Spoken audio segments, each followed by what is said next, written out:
Yes. So tayo ulit sa palengke. Update po ulit tayo guys. Yan mga kumpleto mga embutidos. Yan.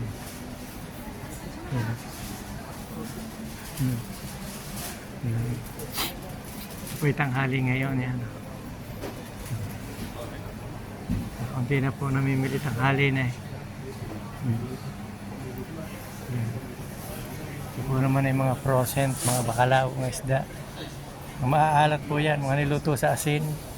Yan po ganyan. Oh. Hindi po nasisira yan dahil niluto pa yan sa asin guys.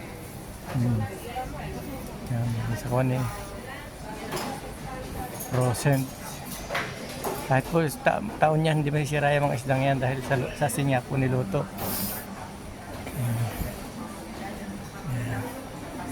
Ito tayo sa palengke na Ronda San Antonio. Ayan tayo sa isdaan. Yan. Isdaan po ito. Isdaan. Kaunti na yung isda, tanghali na eh. Yan. Marami pa rin dito guys, oh, sa bandang ito.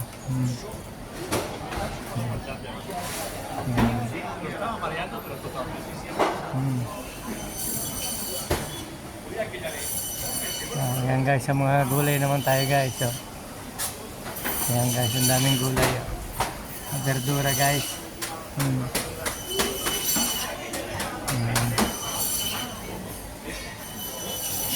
Thank you po guys. Thank you po guys for watching guys.